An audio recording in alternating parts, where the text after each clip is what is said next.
এই রনির বাচ্চা কই? ওই কি হয়েছে? আজ সকালে আপনি আমার বাড়িতে এসে হুইসি করতেছেন কিসের জন্য? আপনার ছেলে রনি আমার মায়ের নিয়ে পলাইছে। আমার পোলা আপনার মতো মানুষের মায়ের নিয়ে পলাইছে? অমন পোলা আমি পয়দাই করি নাই যার একজনের মায়ের নিয়ে পলাই যাবো। খোঁজ নিয়ে দেখেন কোন দুদলা মুদলার সাথে পলাইছে কিনা। কি আমার তোমার দরবারে লাখো কোটি শুকরিয়া, যে এরকম একটা খাটাস মানুষের মায়ের হাত থেকে আমার পোলারে তুমি বাঁচাই দিছো বাবু, লাখো কোটি শুকরিয়া। এটা কি চিঠি? কিসের চিঠি? রনির চিঠি। তো বাক্সে দিলা ভাই, আমি এই চিঠি 3 বার পড়ছি। রনির হাতের লেখার লগে এই চিঠি মিলে গেছে গা। পত্র শুরুতে আমার সালাম নেবেন। ওয়ালাইকুম আসসালাম। আশা রাখি ভালো আছেন। আছি তো ভালোই আছি। সারা জীবন আপনি আমারে বলতেন আপনারে ফলো করতে। হ্যাঁ বলছি তো ফলো করতে। আমারে নিয়ে ঠিক যেভাবে আপনি পলায়ে গেছিলেন ঠিক সেইভাবে ইথিরে নিয়ে আমি পলায়ে গেছি। আপনার পাঞ্জাবির পকেটে যে কয়টা টাকা ছিল সব টাকা মেরে দিয়েছি। টাকাগুলো শেষ হয়ে গেলে আমি বাড়ি ফিরে আসবো। ইতি আপনার ফলোয়ার সন্তান হারামজাদা। বাপের ফলোয়ার ছেলে। বহুত তো কইছিলেন, হ্যাঁ? দেখলেন তো আমার মায়ের নিয়ে পলাইছে। দিলা ভাই, ওই যে তোর বলা কই, ওই যে চলে আইছে রনি।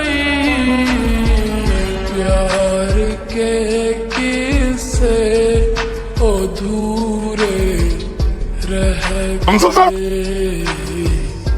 ঠিক আছে মা, ঠিক আছে। के किस्से ওইছে মা, বাইসা থাকো। পিয়া যেহেতু কই ফেলাইছে মাইনা না স্যার উপায় কি সংসারীয় মা।